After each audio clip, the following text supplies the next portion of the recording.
attention, please? You've all been very patient, and we appreciate that, and we're very grateful for the turnout. We're going to get started now, so welcome to Josh 1.0. My name is Fred Hadley. I'm the publisher of the Village Century, and I'm also a resident of Cornwall Association since 2008. When I first heard that this young man was running for state representative by reading an article in the Palm Beach Post last August, I reached out to him because I wanted to make sure I could find out everything I could, both for myself and for the readers of the Village Century. And the more I studied his policies and positions, the more convinced I became that he is the right man to lead this village going forward. Now, you didn't come here to hear me talk. You came here to listen to the candidate.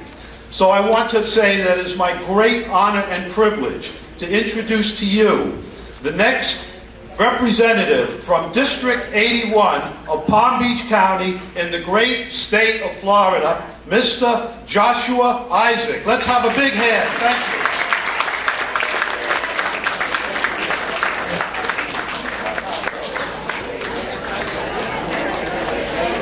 All right, thanks, Fred. Can everyone hear me? Great, fantastic. So thank you all for coming. I really appreciate it. This is about twice as many people as RSVP'd, so that's fantastic. So I'm Joshua Izaak. I'm a Democratic candidate running for state representative in the district, and I'm just going to give you a little introduction to myself and then go into what I would fight for when elected, and then I'll open the room up for questions, and we can have a dialogue back and forth if there's anything that you'd like me to cover. I was born in New York to Abe and Janet Izaak. They're around. I also have a sister, Lauren. We moved to Tucson, Arizona for a few years, and then we moved down to Boca Raton before I was 10 years old. So I've been here for most of my life. And it's wonderful to be in Century Village because I've had all my grandparents, all my bubbies and zadies have lived in Century Village at one point or another. My bubby Esther, she's right over there. So it's wonderful to come here. I come here about once a week when I'm down home and, hang out, go play shuffleboard, and eat corned beef sandwiches and play cards. So it's wonderful. So it's great to be here. And if you know the area, I went to school here, Water's Edge Elementary School, Loggers Run Middle School. I went to Olympic Heights High School, which is just down the road for a year. And then they built West Boca Raton High School all the way west on 441. And that's where, or on Glades, and that's where I went and graduated. And I was in the plays. I don't know how many of you like to go. The best show right? at school. Yes. I used to be in the plays and the musicals like Odd Couple, and I used to do things like that, and that was a lot of fun. And then I went to Emory University up in Atlanta, and I got some Emory people. And so I got a Bachelor's of Arts in Political Science and a Bachelor's of Business Administration from the Goizeta Business School. And I graduated from there and went to the University of Florida Law School, where I just graduated.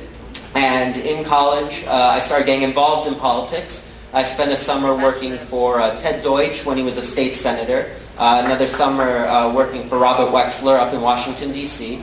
And this past summer, I worked for Debbie Wasserman Schultz at the Democratic National Committee, and I worked in the Voter Protection Division. So we were fighting against Republican governors and Republican legislatures who were trying to restrict access to the vote. And we were also trying to find solutions to the Supreme Court decision that got rid of part of the Voting Rights Act. So that's something else that I was fighting for.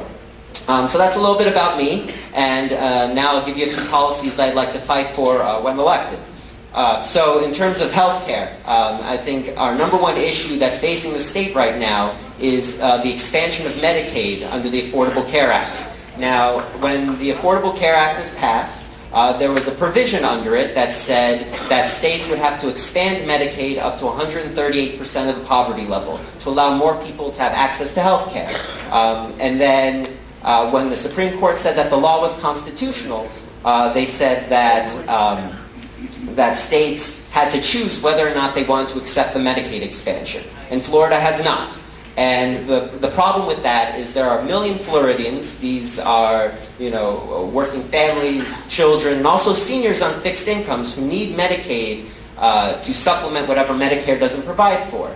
And these are 1 million Floridians that are not going to have access to health care if we do not expand Medicaid.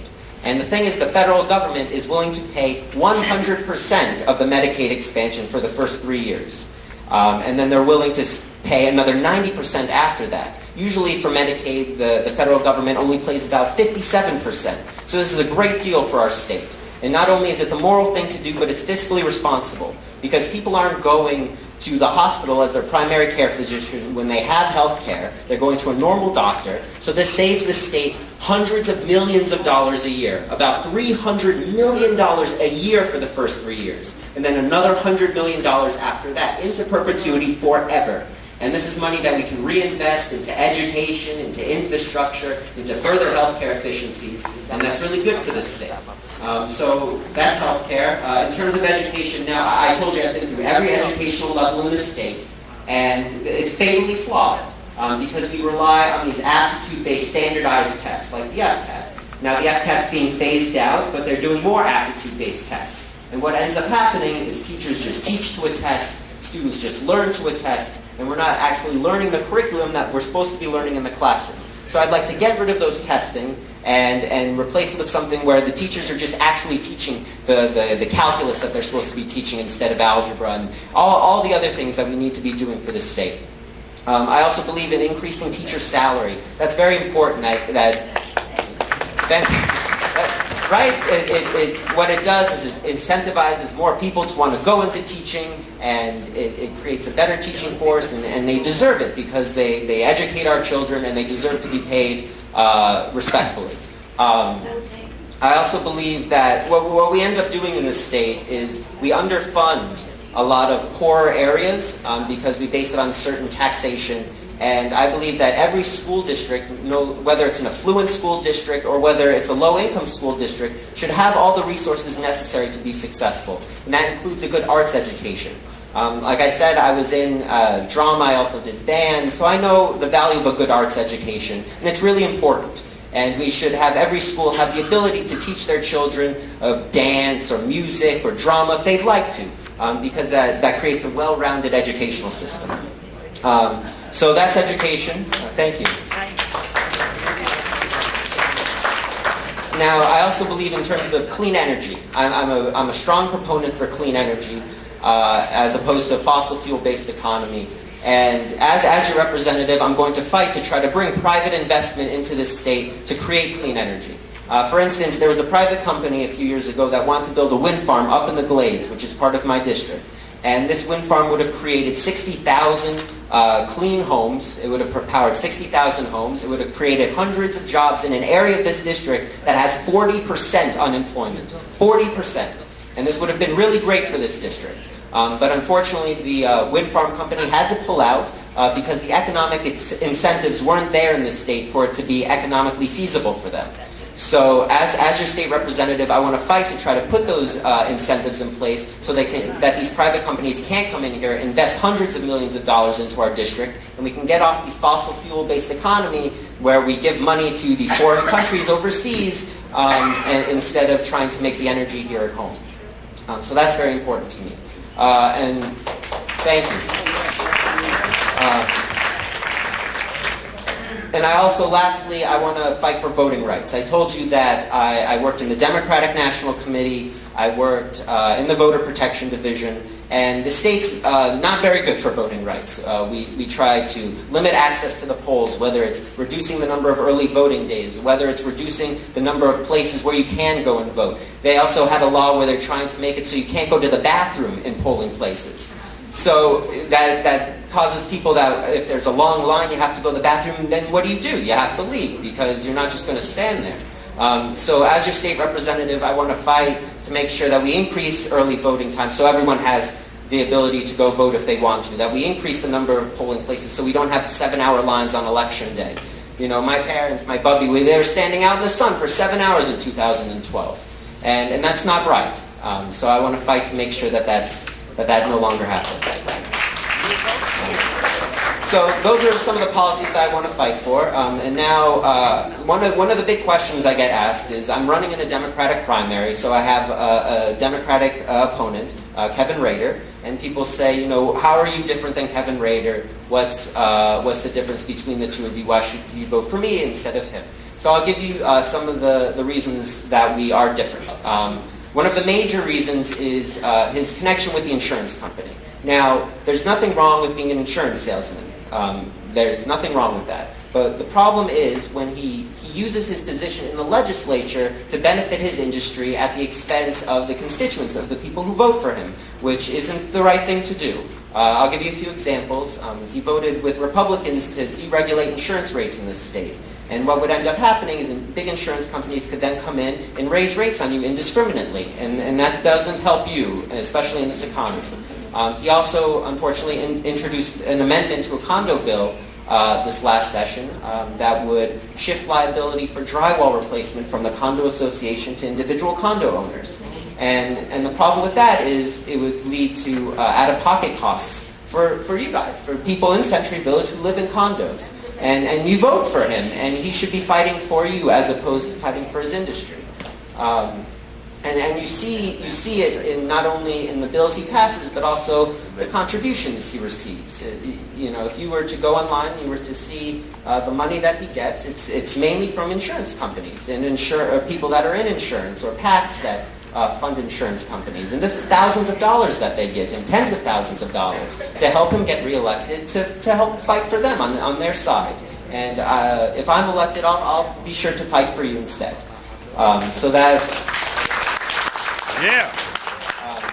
So before I open up to questions, I'll just let you know a little bit about the voting process, because that's very important, and it's coming up. So there are a few ways that you can vote. You can vote at the polls here in Century Village. You live in Century Village, the clubhouse on Election Day, August 26th. You can go to the clubhouse. I don't know how long the lines will be, but you should go, and then you can vote. That's one way you can vote. You can also early vote. And that is between August 11th and August 24th.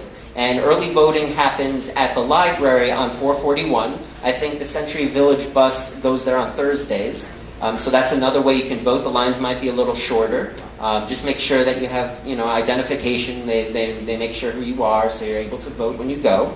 And the third way you can vote is by absentee ballots. Now, you can fill out a form either online, or you can go to a supervisor of elections office and you fill out a ballot, and you fill out an absentee ballot, and then they send a ballot to your home, and you fill it out and you mail it back to them. And I think absentee ballots start going out July 29th. So those are the three ways you can vote. Any of them works. And I just hope that when you do vote, you vote for me. So thank you again for coming. And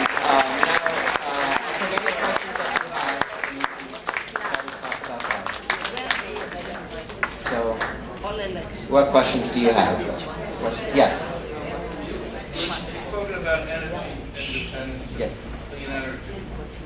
Probably the cleanest energy that this country produces is nuclear power. And no one's actually died in a nuclear accident in the United States with any of the nuclear plants that have been here. Are you for nuclear power rather than windmills or whatever else you might come up with?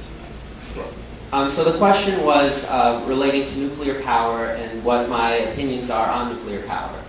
So this is my opinions on nuclear power. Now, nuclear power plants are very expensive. They're very expensive to build. They're very expensive to maintain.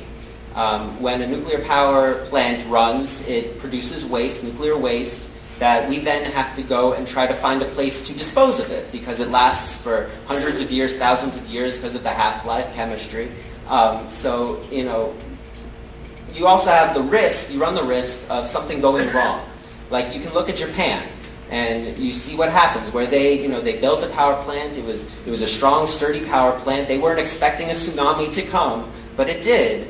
And then you had the people of Japan are now having to deal with nuclear waste in their water, and there was a cloud that went over Japan, and people were getting sick. And I think that's a real risk. And when weighing the risks of clean energy between something like the sun, which will burn, and we don't have to worry about anyone getting sick from that, or wind, or even natural gas, I think that that's it's a cheaper way, and the consequences are less than going to nuclear. So I would like to try the clean energy, those resources first, before we move to nuclear power. So that's my answer.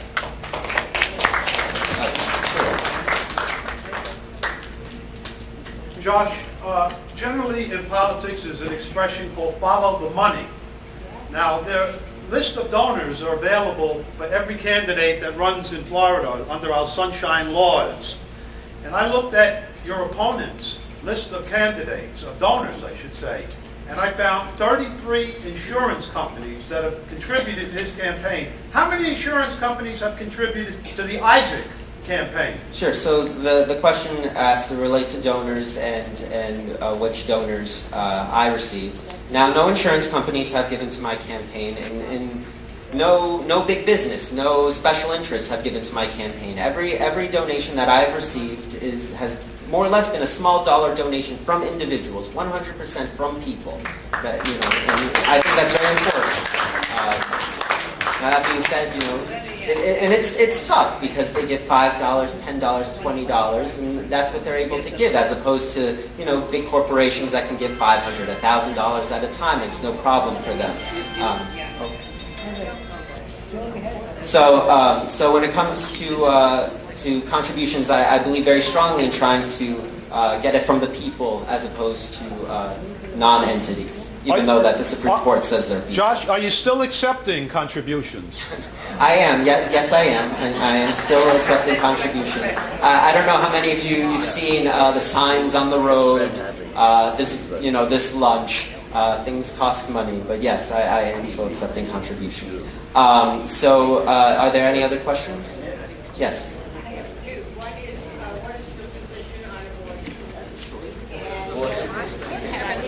You have an office where things can be purchased, such as bumper stickers, things such as that. So there were two questions. The first question is relating to abortion, and my stance on abortion is I'm pro-choice. I believe in a woman's right to choose. That's just my belief, and that's the way it goes. And the second question had to relate to whether there's an office. Unfortunately, I don't really have a major campaign office because, again, the money is not there for me to rent a space. I work out of my house with the signs and everything there. And I do have some campaign materials. If you'd like to get in contact with me, I can send some campaign materials. I don't know signs. We can't really put signs here. But what I was thinking of doing is getting some sort of like paper flyer or something maybe you can put in your window that says, Joshua Izaak for state representative, sort of like a mini sign if you'd like. And that's something that we can have a talk with about. So those are those answers. Yes? I haven't heard any mention of taking a look at or studying the psychiatric system. Where we have all these shooters around, these loners, these people that don't fit into society, and somehow they get the wrong information, and maybe they come from a dysfunctional family, and before you know it, there's a massacre going on.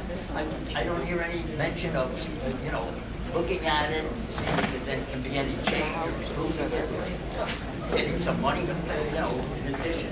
No, absolutely. So the question was relating to mental health when it relates to gun issues, and how people that might be, have a mental disability or something where it creates the situation where they go out and then they, have harm to themselves or to others. And I agree that, mental health is a very important component of gun control, and it's something that we should be funding.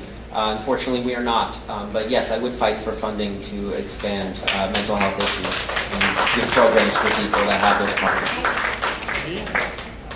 Joshua, I have an issue with professional panhandlers that we see on the major intersections here in West Boca.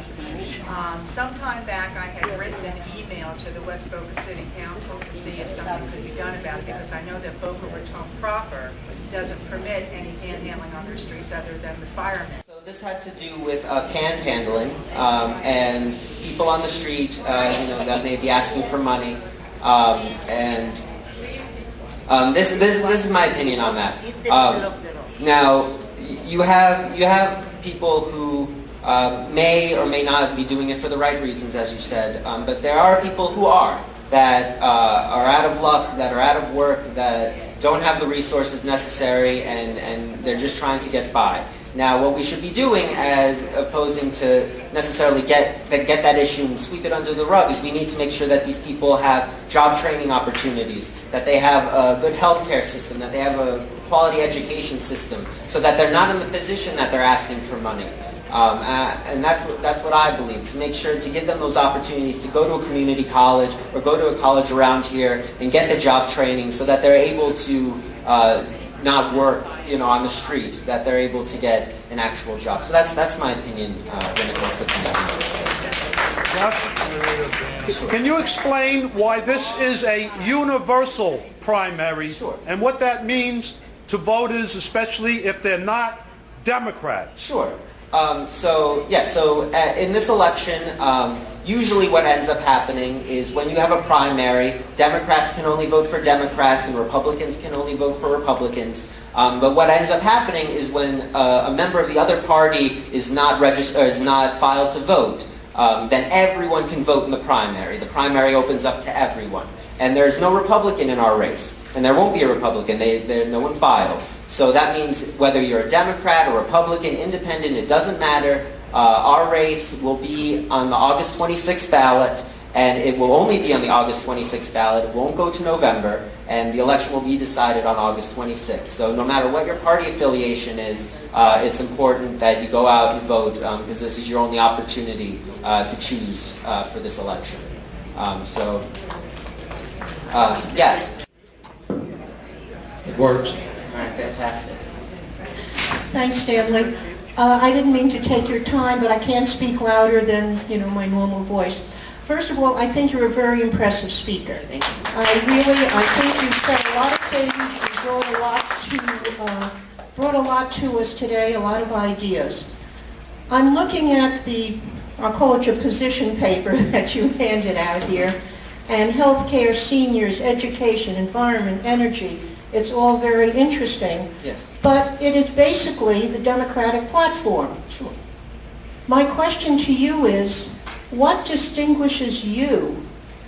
What can you do that somebody more experienced, perhaps, and with more contacts, who has been around the legislature longer than you, has not been able to accomplish?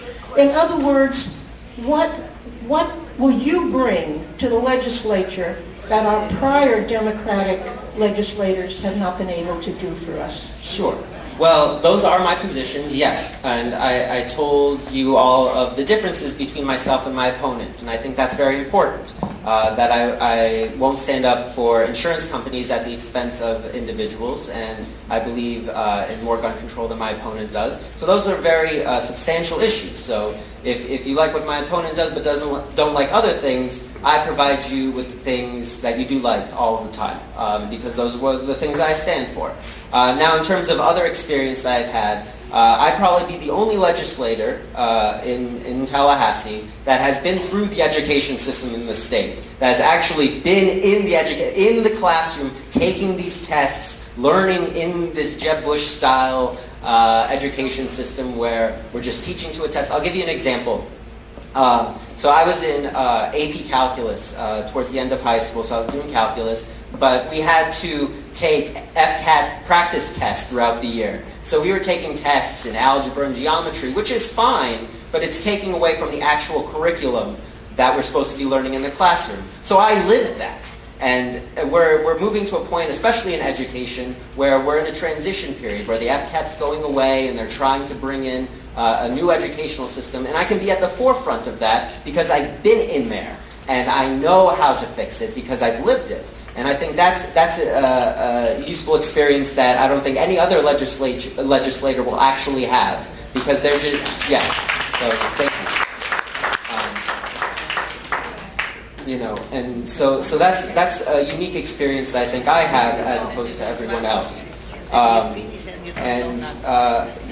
What I also bring is someone, I'm obviously young, you see that, and some people might say I'm an idealist or whatever, but I believe in trying to do this right. A lot of people, they talk about politicians, they hear from politicians, and they're all the same, they all just go there, and they all just want to help themselves or help other people. But at the end of the day, I want to try to do this the right way. I want to try to go there, and I want to help you. And after 2 years, if you don't like that, if you're just like, Josh is just like everybody else, then just vote me out. That's okay. I'd appreciate it. That's just the way it goes. But I want to try to do this the right way and do the right way for you, and we'll see what happens.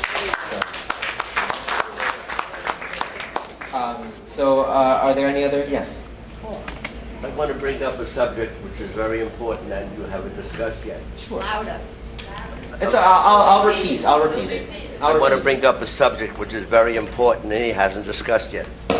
With the bagels, will there be Bialys also? Okay, so I think that's almost our cue to bring out the food. I understand. There's questions if there will be Bialys. I'm not sure. I just sort of made the bagel order. I'm not really sure. I hope there are. I like Bialys, but if they're not, don't hold it against me. So I think I'll take one more question, and then I'll be around, and I'll go around and we can talk more. No, My husband and I work in the state psychiatric hospital.